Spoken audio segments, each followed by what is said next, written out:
If you ask them to go, the country will collapse. If you allow them, they will overtake you.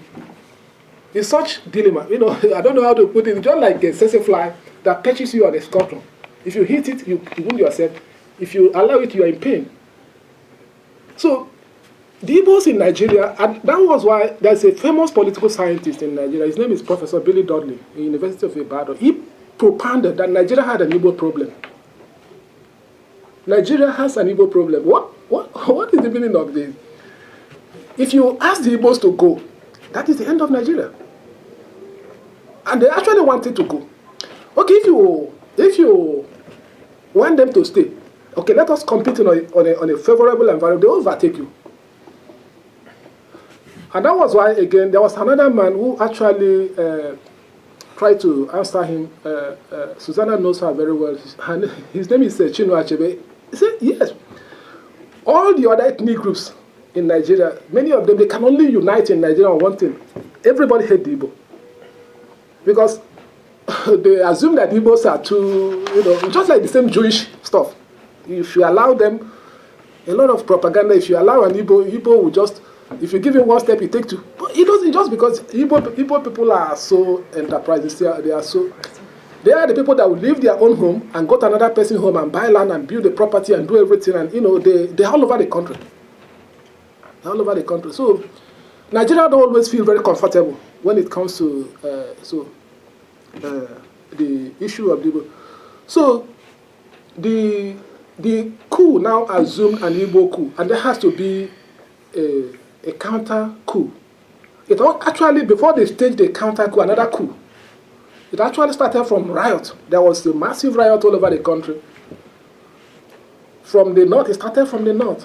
This was 1966? Yeah, 1966. Okay. And from my research and from the book I'm doing, I gave to Susanna, from 1966 to just within 3-4 months, over 50,000 Igbos. In fact, Igbos were killed in almost part of the country, everywhere. This is an Igbo, bring him. Yeah. You find a correlation between what happened to the Jews in the Third Reich with what happens to the Igbos in Nigeria. And it's still happening up to today. It's still happening up to today. What happened in the Third Reich, Hitler did in the Third Reich, is exactly, I don't know why the Igbos seem to have the same kind of, and that was why they call the Igbos the Jews of Africa. They are just like that everywhere they go. So, well, there are some that believe Igbos are one of the lost tribes of Israel. So there's a resentment against for being successful. Being very successful. Yes, absolutely. And that was why I told you initially. I know why I said, if you look at the idea of Biafra, Frederick Forsyth shed tears. He said, this, I don't know, he saw what the world didn't see. The guy, most of them were intellectuals. Most of them who founded that Biafra, we are all intellectuals. We are all, not that they had an idea of an egalitarian society. They have an idea of a free society. Most of them were highly educated. Some of them came with 2 PhDs. The guy who actually authored the Biafra national anthem was Zik. Zik was an alma mater of Lincoln. He came back to Nigeria with 2 PhDs in, I think, early 1960s. So they were highly successful, highly educated, and highly adventurous people.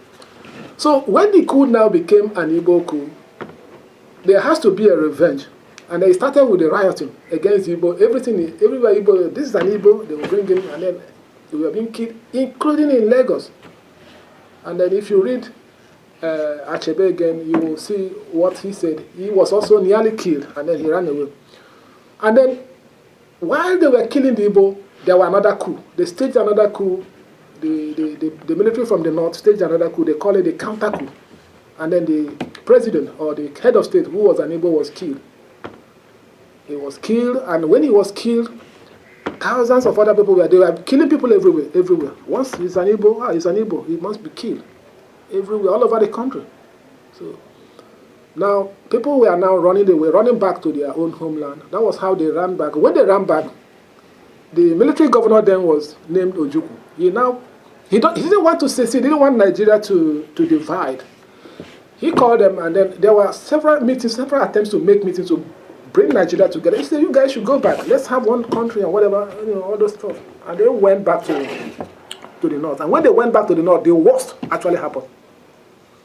Thousands and thousands of people were killed, and everybody was rushing back. And when they rushed back, that was on the basis of that they couldn't find a solution. You know, the thing is that in Nigeria, it's like the forces between the forces of medievalism. You know, some people who wanted to stay, and then some people who actually want to progress. So they now had to declare the state of Biafra. Biafra means, you know, the last hope of a man who is being persecuted, who wants to be. So all of them ran back to the east and then declare Biafra. What was it like living in Biafra? How is Biafra? It's like, it's a very terrible situation. I'll paint a picture to you. I want you to answer. When they declare Biafra, the federal government of Nigeria now created 12 states, you know, for their own strategic thinking. In the moment Biafra was, because remember that these guys can no longer be accepted in any part of the country. Once you are there, they will kill you. You are an Igbo. Just like it was happening in Hitler's Third Reich. They came back, and then the next alternative is to declare Biafra and then defend themselves. The government in Lagos now created 12 states. That was how the process of creating a state in Nigeria actually started. The reason why he created the states was that in the east, where the Igbos come from, there were pockets of minority. There were other minority regions there. So when I create 12 states, I now weaken I now empower the minorities against the Igbo. So he created and then removed the minorities. So it shrinks the Igbo more. So another thing that they did was now to blockade and devalued the money. Well, the money became worthless. Yeah, the money. Yeah, the naira. I'm coming to that. I'm sorry. Yeah. They now ordered the blockade of the territory called Biafra. It was blockaded from the west, from south, and whatever. And then the monies were confiscated. It was later that one came after the war. They blockaded them, and then they had the support of Britain, who backed the war very well, and Soviet Union, former Soviet Union, and then other countries like Egypt and whatever. And then it was like a battle between Goliath and David. So here you are with nothing, and then with a powerful federal might backed by Britain, backed by Soviet Union. Actually, I want to believe that why the issue of Biafra was not termed a genocide. I think it's just because simple. At that particular period, it was more than a genocide. It was more than at that particular period, it was because of the Cold War between former Soviet Union and America. If it were to be today, it's more than genocide. What happened in Biafra? You read it, you shed tears. I've never seen. I've tried to figure out how human beings could be. War is bad, but in Africa it's more. It's terrible. So it's just because of the fact that the former Soviet Union and the United States were engaged in this Cold War. So it was difficult to find a common ground to label it as because they were all interested in Nigeria, actually, which we shall call. It was very, but if it were to be today, it's much more, what happened in Nigeria is much more than what happened in Rwanda.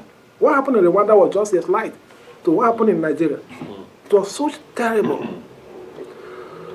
So, how could you fight a federal government that has the back of Britain, have the back of Soviet Union, and has blockaded you? And the United States. It's the only time in history. And partially United States. They all agreed. How do you cope or fight with this? That's why it was like a battle between Goliath and David. But these guys had to continue to struggle, until the war was fought for about 3 years. At the end of it, they could no longer sustain it. And then Ojukwu now went into exile. Yeah. Then, what I want to bring out here is that why the economic aspect of it. Why did UK, Britain, back Nigeria?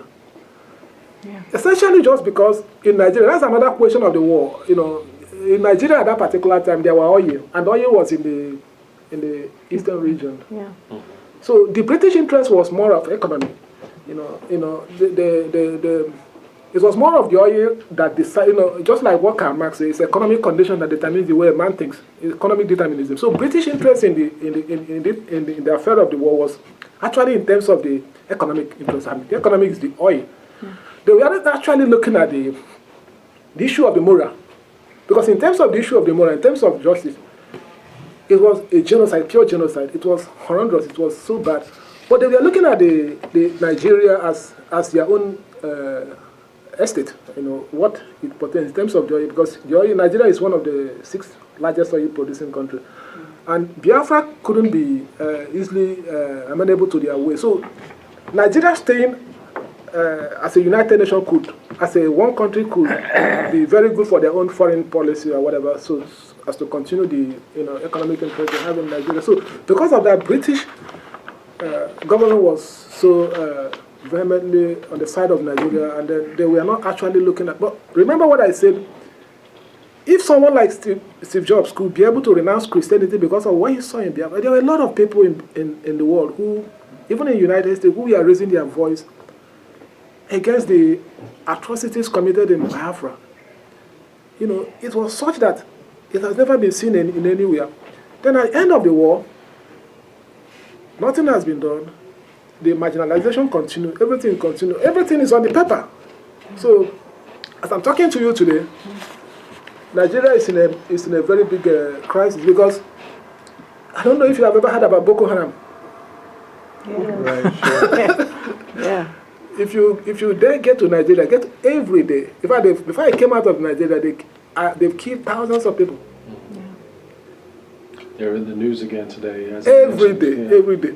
Yeah. You see, Nigeria, the implication is that Nigeria cannot go forward, Nigeria cannot go backward. Nigeria is one big nation that would have been the pride of Africa in terms of its population, in terms of its market.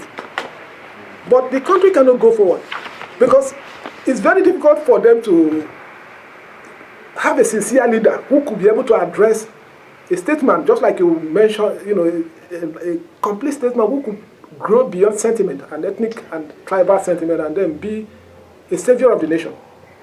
It's always about interest. And the relationship between the North and then the South is mainly Christians, the Igbos are Christians. It's always like this, there's a discord.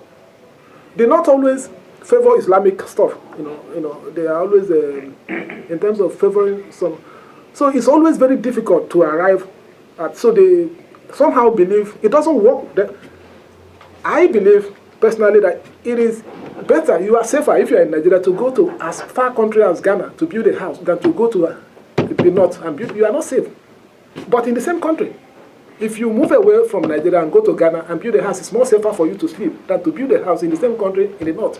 Because your throat can be slit any moment. It's so unsafe. So, and that was why Muammar Gaddafi, the one-time leader of Libya, he said Nigeria should be split into 2. Let the North go to have their own Sharia, have their own way of doing things, and let the South stay on their own. You can solve all those things. He told Nigerians, say, look, the best thing is let the North be on their own and practice their Islamic Sharia stuff, and let the South also be on their own. That would be the solution. Because it's always, we against them. Our God, our own religion, our own culture is different from their own. Even when I'm saying something, it doesn't matter. So the North will always favor stuff that has to do with Islam or whatever. And that has always been the process. So since after the war, the military, most of the guys who rule the country are from the North. So the Biafra has been crushed, and it has huge implication in Nigeria, because as I'm talking to you today, Nigeria cannot go forward, Nigeria cannot go backward. Corruption is rising every. In fact, today I forwarded to Susanna what the Amnesty International said about Nigeria. They said, and then so many other things. So it is a very big tragedy. The Biafran cause was a very big tragedy, and I will urge everybody to take time to study the Biafra, study Nigeria. Nigeria is a very big country. In the course of my working there as a journalist, I traveled to so many parts of the country. I did so many things. I took so many risks, so many dangers. I went to so many places. I was in Chibok, like I told her, where the kidnapped some school children. I was there.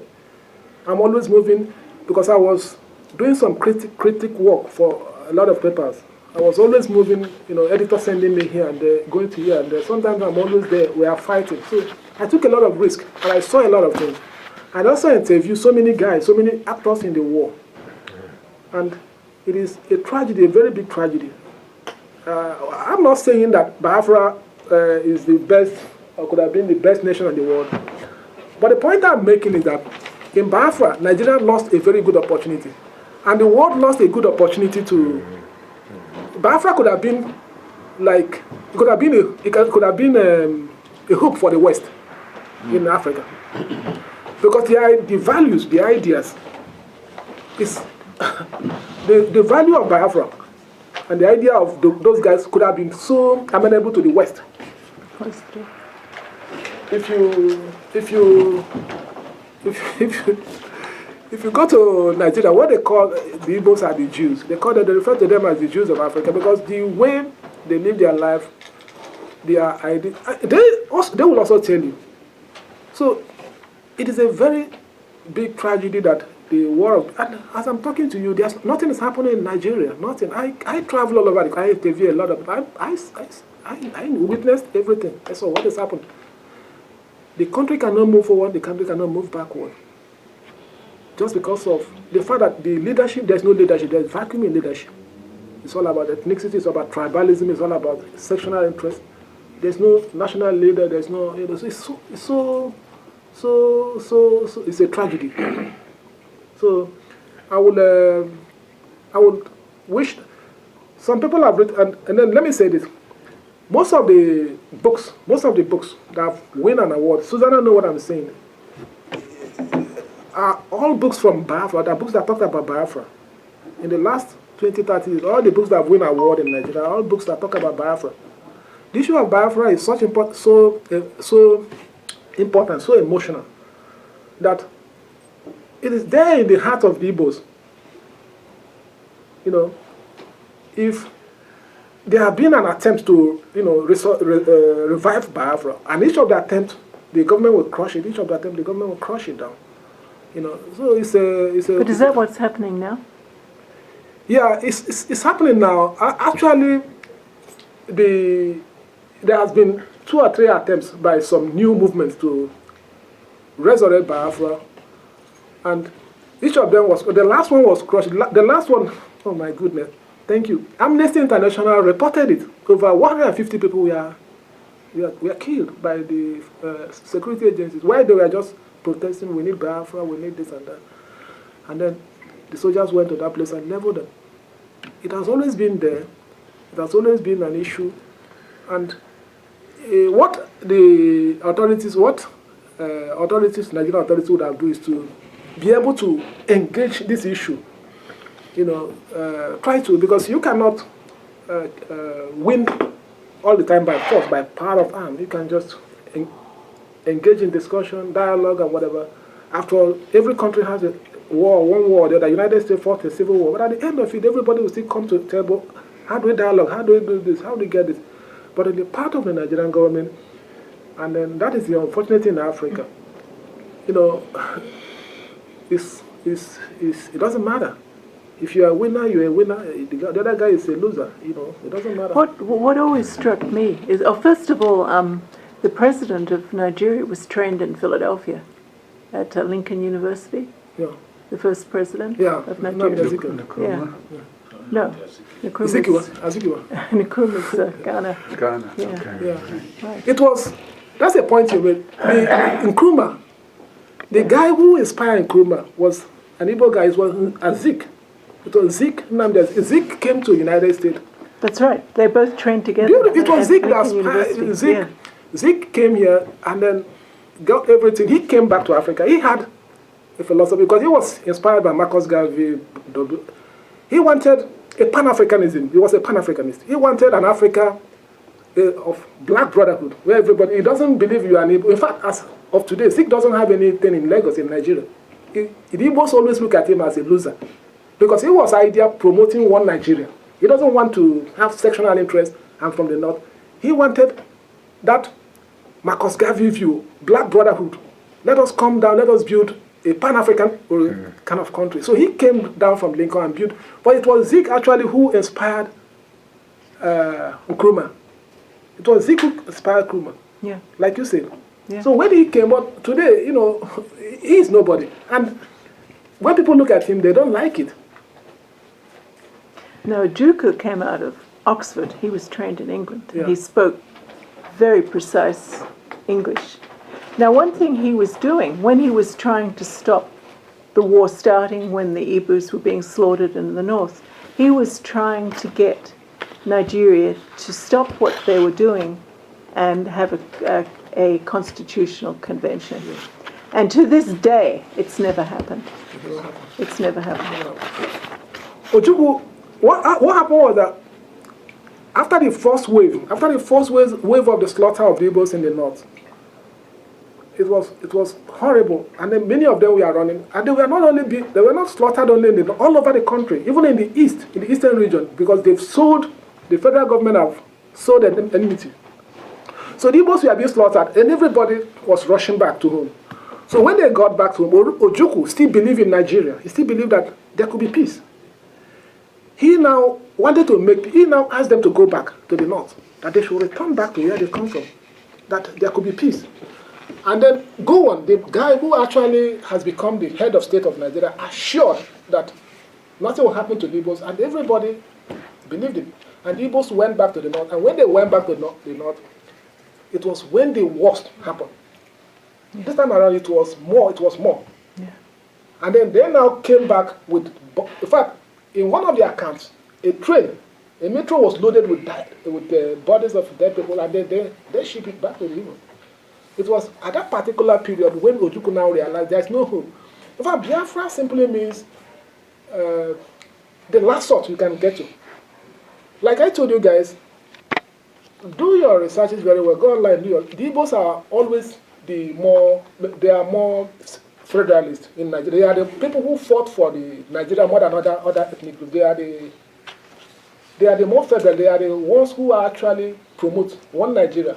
But the war now turned them into the guys who are trying to dismember Nigeria. But they are the ones that actually all along have fought for a central Nigeria. Right from independence, they led the independence struggle. They contributed immensely. They are cosmopolitan. They go to other people's place and develop it. More than other people. Other people hardly move out from their own enclave. The West, they can't move. The North doesn't go anywhere. But the Igbo guys will leave their own place and go to the North and develop it, promoting one Nigeria, unity. So, I mean, so those people now feel threatened. Because once you allow them, they are more enterprising and more whatever. So it's always like that. Emmanuel, you have about 5 more minutes. Okay. So, Summarize. maybe there's some questions. In summary, I think, like I said before, I want to pick 2 points. The one is on the genocide. The Biafran genocide is horrible. I think I will recommend 2 books. One is called The Seasons of Anomy. Maybe Susanna will know. It's called the what? Seasons of Anomy. Seasons. Anomy. Yeah, Seasons of Anomy. Citizens. Seasons. Beautiful. Good. Seasons of Anomy. Anomy, good. And by Wole Soyinka. Oh, yeah, right. Yeah. And then you also read And the Man Died. And the Man Died. Oh, and the man died. And the Man Died. Look, Soyinka couldn't believe that human beings could be as wicked as this. Look, it was the first black-to-black genocide in the history of the world. Really? It was the first black-to-black genocide. It was horrible, and the world looked out, backed up because of the oil that was there, and then what guided British interest was oil, rather than the moral.